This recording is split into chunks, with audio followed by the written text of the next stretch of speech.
Olá, boa noite. Boa noite. Iniciativas de apicultura se destacam em Ribeirão Preto. O número de novas microempresas individuais alcança a marca de 598 aberturas na região.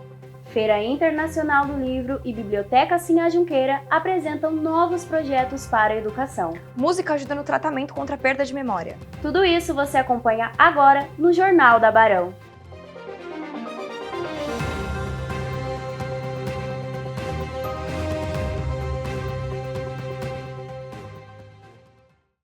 Pesquisa da Embrapa aponta que existem 7 startups de apicultura no Brasil. 4 dessas empresas estão localizadas na região de Ribeirão Preto.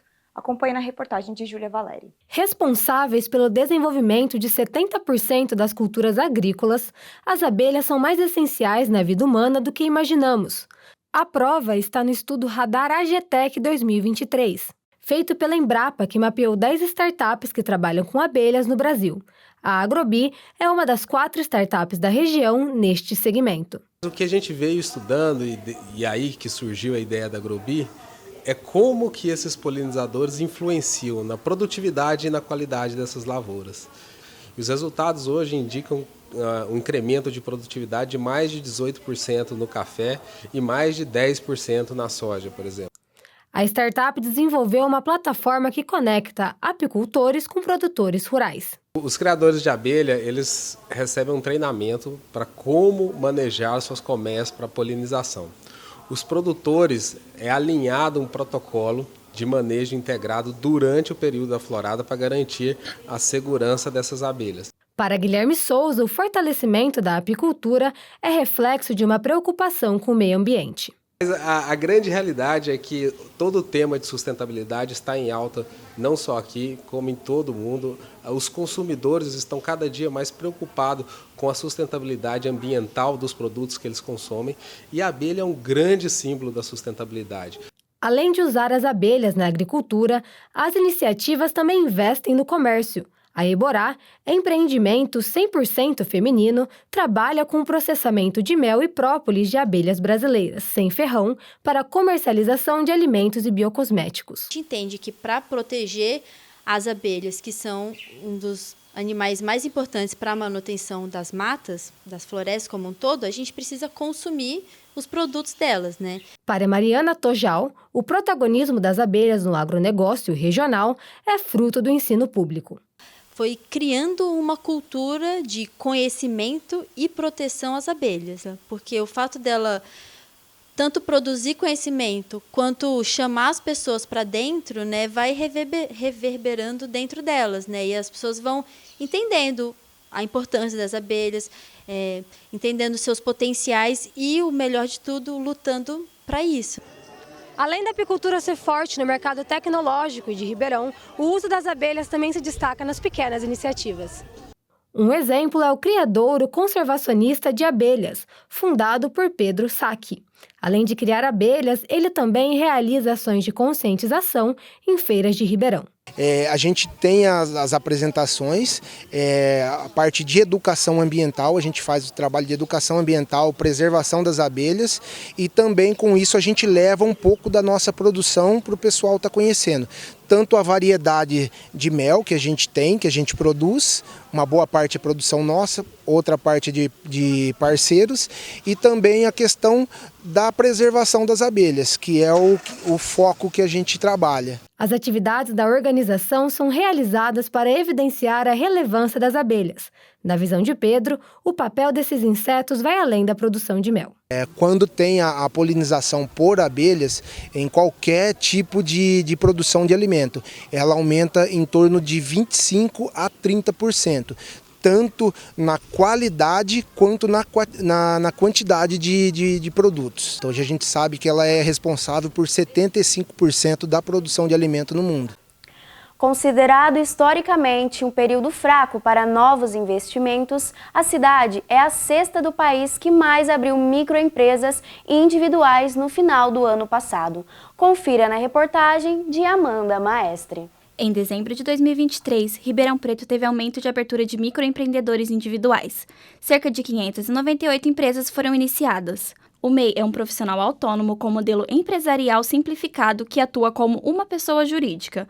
O jornalista Vinícius Coró trabalha com carteira assinada e como MEI. Além de você fazer seu próprio horário, você tem a liberdade de escolher onde você vai trabalhar e isso é o principal fator, na minha visão, que faz a pessoa ser levada para o MEI é a flexibilidade de horários e também a parte que você vira chefe você vira seu próprio chefe. O governo anunciou uma proposta que pretende ampliar os benefícios previdenciários, incluindo a possibilidade de uma aposentadoria com valor superior ao recebido atualmente pelos empresários.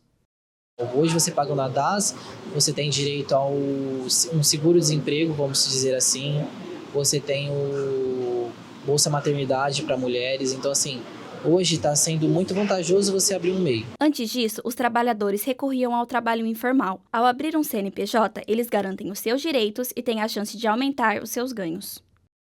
Então, por exemplo, se você está desempregado, você não está exercendo nenhuma atividade, você precisa de uma renda, você monta uma empresa e aí você vai poder comercializar ou vai poder prestar serviço em relação a esse CNPJ que você montou. O mercado da estética é a atividade que mais cresceu entre os microempreendedores individuais nos últimos 2 anos. Das novas empresas abertas, cerca de 52% são administradas por mulheres de até 50 anos. Carteira assinada, jamais. Eu estou já há 26 anos como MEI e hoje eu vou passar a CNE futuramente, devido ao faturamento.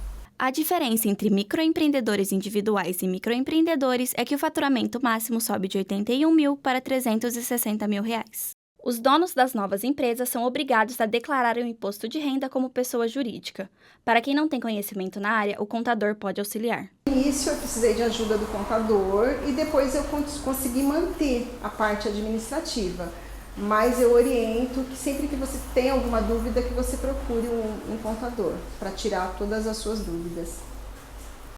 Com o apoio da Secretaria Municipal de Educação, a Feira Internacional do Livro e a Biblioteca Sinhá Junqueira desenvolvem novos projetos para a cidade. Assista na reportagem de Pedro Narente. A Secretaria de Educação de Ribeirão Preto vem desenvolvendo novos projetos que buscam diversificar o acesso a programas educacionais. Olha, meu principal objetivo é a oferta de vagas, a universalização do ensino em Ribeirão Preto. Nós estamos construindo novas escolas, nós já entregamos 16 escolas aqui em Ribeirão Preto, municipais, sendo 14 de educação infantil. Nosso objetivo é chegar a 25 novas escolas, então o primeiro é a universalização do ensino, garantir porque a cidade continua crescendo. Outra, principal objetivo é a aprendizagem das nossas crianças, então especialmente depois da pandemia tivemos algumas dificuldades, colocamos 2 professores nos anos iniciais do ensino fundamental, fizemos um programa de recuperação paralela, aumentamos a carga horária dos nossos estudantes, mais língua portuguesa, mais matemática, mais inglês. Além dos investimentos nessa área, outro ponto que tem que ser levado em consideração é a inclusão nas escolas. A gente pode pensar numa escola que não presta atenção para as necessidades desse estudante, ou numa situação de vulnerabilidade social em que o estudante não consegue acessar a escola, ou que ele precisa trabalhar, e aí porque ele precisa trabalhar ele não consegue ficar próximo de um comportamento da escola, ou ele não consegue se adequar. Mesmo se a gente pensar que existe educação no período noturno, por exemplo. Se essa educação não comporta esse estudante porque ele também não consegue ter disposição para chegar na escola, ele vai evadir. Instituições como a Biblioteca Sinhá Junqueira e a Fundação Internacional do Livro realizam atividades que estimulam a aprendizagem na cidade. Em especial, o Combinando Palavras é um projeto que atua diretamente junto da escola. A gente entra na escola antes da Feira do Livro, a Feira do Livro acontece em agosto, a gente chega na escola em março, como estamos nesse momento, e aí a gente trabalha com os professores sobre alguns autores que depois virão na Feira do Livro. A gente trabalha, esses professores trabalham com os alunos, e lá na Feira do Livro, esses meninos e meninas que leram a obra do autor se encontram com ele, tem a chance de fazer uma releitura das obras dele, discutir com ele, fazer pergunta, pegar o autógrafo, né, tem um momento de encantamento, né, saber um pouco da vida dele, confirmar informações que ela já pesquisou anteriormente. Então, esse projeto, Combinando Palavras, ele é muito educativo. Ano passado, mais de 173 mil pessoas visitaram a Biblioteca Sinhá Junqueira. A maioria eram jovens que participam dos projetos oferecidos pela instituição. A gente tem um clube de leitura aqui que chama Além do Vestibular. E aí os jovens relatam que foi a partir do clube de leitura que desenvolveu a vontade de ler, que não é aquela vontade de ler forçado.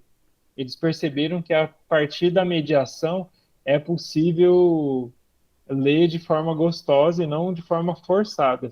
A musicoterapia é um dos tratamentos mais indicados pelos psicólogos para combater a perda de memória. Veja na reportagem de Guilherme Moro. Esse é Cássio Prado. Sua rotina é dividida entre as aulas no estúdio de música na cidade de Pradópolis e os cuidados com o filho autista de 15 anos. Durante a pandemia da Covid-19, ele ficou internado por 5 dias por conta da doença e sofreu sequelas em sua memória. Eu tive, quando eu peguei a Covid, fiquei internado, fiquei 4, 5 dias internado. E uma das sequelas que eu notei, que eu tive, é realmente um pouco dessa falta da memória. No começo eu achei meio estranho, eu falei assim, poxa, mas aí você começa a associar pelo lance, tá ficando mais velho, essas coisas, vai começando a esquecer das coisas, mas não. Eram coisas simples que eu sempre lembrava de uma forma mais direta, mais rápida, e eu comecei a ficar pensando, às vezes eu nem conseguia me lembrar. E realmente eu descobri que, para mim, foi uma das sequelas da Covid, essa perca da memória. Com a música, ela tem me auxiliado bastante, porque no próprio contato, no convívio com os alunos, a gente conversa bastante. Eu vou sempre revivendo situações, histórias, músicas, qualquer outra coisa que é envolvida, às vezes, na aula, e isso tem sim me feito muito bem. A psicóloga Sheila Ortiz explica como a música age no cérebro de pacientes com perda de memória. Então, existem alguns estímulos que são específicos, que são batidas, né, sons específicos para foco. Inclusive, tem aplicativos, hoje em dia, que você baixa no seu celular só para focar. Né? Nós tivemos muitas pessoas que tiveram realmente dificuldades depois do Covid, tanto para poder assimilar a informação, né, que ficam um pouco mais aéreas, e como para lembrar realmente de algumas coisas que já aconteceram. Por conta de traumas mesmo, não é só por conta do vírus, mas pelos traumas que a pandemia trouxe. Luciana Velar é psicanalista e musicoterapeuta. Ela trabalha com instrumentos musicais durante o tratamento. Bom, geralmente o paciente vem com algum trauma, com algum sintoma específico. E a gente começa a trabalhar o paciente tentando, pela lógica da expressão, colocar o inconsciente dele para fora, para que ele faça o trabalho de expor os seus sentimentos, né? E a música é uma dessas linhas. Então, nós temos um parceiro que é músico, que vem trabalhar com a gente, e a gente vai cantando, vai expondo os tons, as letras, as músicas que o paciente gosta. À medida que ele vai se envolvendo com a música, a gente vai abrindo o leque para outras possibilidades, e aí ele vai lembrando de momentos que ele viveu através da música, da melodia, da poesia, né? E isso vai fazendo com que, devagarzinho, ele vá se encaixando, lembrando de coisas, de momentos, de sentimentos, e ele vai rememorizando aos poucos. Então, a musicoterapia ela é fundamental nesse processo, né? Porque ela auxilia muito na reconstrução da memória. Além de auxiliar no combate na perda de memória, a música é muito importante e tem diversos outros benefícios, o que faz com que pais procurem escolas de música como essa aqui. Os pais procuram a gente por N motivos, né? Primeiro, para aprender simplesmente o instrumento, né? O aluno tem a necessidade de aprender algo, de ter uma atividade extra. E também a gente tem muito casos de alunos que sofrem de ansiedade, TDAH, e a música ajuda muito a melhorar o comportamento, a socialização desses alunos. Na verdade, eu posso associar um pouco como se fosse um lance até da própria academia, né? Então a gente vai treinando os músicos, a gente vai, né? Então eu acho que é o fato de eu ir treinando a memória novamente, de lembrando situações, fatos, na própria conversa, no próprio estímulo, tocando junto com os alunos aqui no dia a dia, tem me feito eu melhorar muito, muito nesse quesito.